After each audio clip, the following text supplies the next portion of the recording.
So it's official. The SA Health Products Regulatory Authority says there is no evidence the anti-parasitic drug Ivermectin is useful in treating COVID-19. There are people, including doctors, who believe fervently that it did make a difference. So much so, the regulator gave some leeway to doctors who wanted to prescribe it for COVID-19 patients. Let's speak now to Dr Boitumelo Semete-Makokotlela, CEO of Sahpra. Doctor, thank you so much for your time. So this week, Sahpra announcing on Ivermectin. Does this mean that your controlled compassionate use access program for Ivermectin is coming to an end? Yes, it means that effective as, yesterday when we issued the statement, the program has indeed come to an end for availing Ivermectin for the management of COVID-19. What new research has come to light to make you more sure than ever that it does not work for COVID treatment? Sure. So, when we put in place this controlled access program, at the point we had what we call a clinical equipoise, wherein we didn't have sufficient data that says this drug has the demonstrable clinical efficacy for the management of disease, and nor does it have data that indicates that it's not safe. And so hence we put in place this program. We have been monitoring the data that has been generated across the world. There's been a number of clinical trials in Malaysia, in Israel, in the UK that we have been following up. And basically all of these studies demonstrate that when this drug is compared to the standard of care, it does not demonstrate that clinical efficacy that one would expect in a clinical trial at this point. And yet, so many people, not, anecdotally, of course, but a lot of people swear by it. They say it helped their COVID-19. We also know, and we've spoken to doctors on this program who also believe it works. So the only option I can think for this abiding belief is that there was a coincidence of improvement of a person's symptoms when they were taking Ivermectin, or is there a possibility that these studies, comprehensive as they have been, have not perhaps seen an unusual link that might have made a difference? What do you think? What do you think the explanation is for this strongly held belief that it makes a difference?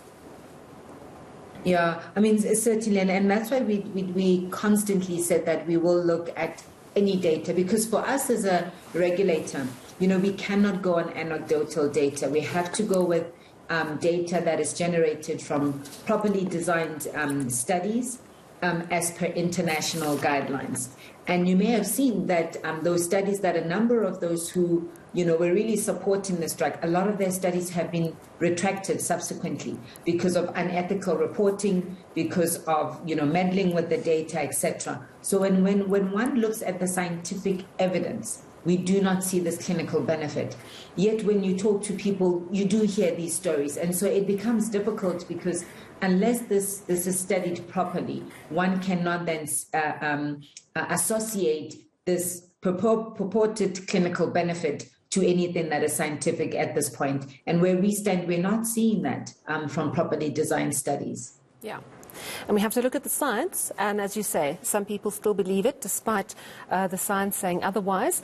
I want to talk to you a little bit more about where we are in terms of COVID antiviral medications. Do we have antiviral treatments available in South Africa for COVID? Sure, certainly. So, and again, when we put this program in place, it was at the time where we had very limited options as a country in terms of COVID therapies. And hence we said, because of this clinical equipoise, let's make it available under a very controlled mechanism. Since then, we've had a number of drugs that have been authorized, even though it's under emergency authorization. We have drugs such as molnupiravir that we have recently authorized for the management of the disease, even though it's still quite, it's in the early phases of disease, the first 5 days or so. We have remdesivir, which we had authorized for use, and there's a number of others, but those were the ones that I can just highlight for now. All right, a quick question about self-test COVID kits. I know they're widely available in other countries, but I've not been able to find them on the shelves in South African pharmacies. Why not? Sure, thank you. So we have recently, I think in the last months or so, we've published the requirements as a regulator to say for a product to be authorized by the regulator, these are the technical requirements that it should comply with. And we've received a number of applications and we're busy evaluating those.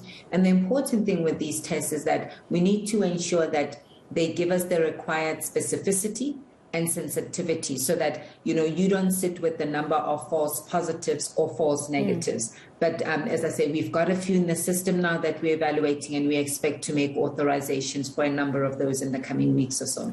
One last question on ivermectin. If someone still believes fervently, despite the medical evidence, that it doesn't actually work for COVID-19, can they get it legally? So there is a mechanism within which they can, and this mechanism requires that, the doctor applies the required due diligence, and that the onus and the responsibility of the patient, safety is purely to the doctor, because what we have is we have a topical formulation of ivermectin that has been authorized. Now, what that means is that because the active substance, being the ivermectin, has been authorized for human use, it means that there are pharmacies who do what we call compounding, so they can make the product available on a prescription basis for a specific individual for a specified time frame. And this will be on a prescription by a healthcare practitioner. So that mechanism exists, but doctors then would take the full responsibility and accountability for that individual. Why? Because this is not a registered drug. It's not registered for treating COVID. Exactly. Could it be dangerous if you give it to someone for COVID? From the reports that we have seen, there are instances where we've seen reports of liver damage caused by this drug at the quantities that were given. So hence again, the dosing becomes quite important. And this is one of the elements that, when you conduct a clinical trial, you do analyze to say what dose should I be given this drug at? And that hasn't been done. So hence we say the doctors must really be cautious in instances that they choose to prescribe this, because then the safety is quite critical. So the liver damage, we've seen reports of that. And so we would just say the public must be aware of that. And that's really the one that has stood out so far. We have looked at other studies and nothing too much of concern at this point. The only issue, we're not seeing that clinical efficacy, which is critical for any drug that one consumes. Thank you so much, Dr. Boitumelo Semete-Makokotlela, CEO of Sahpra, that's the South African Health Products Regulatory Authority.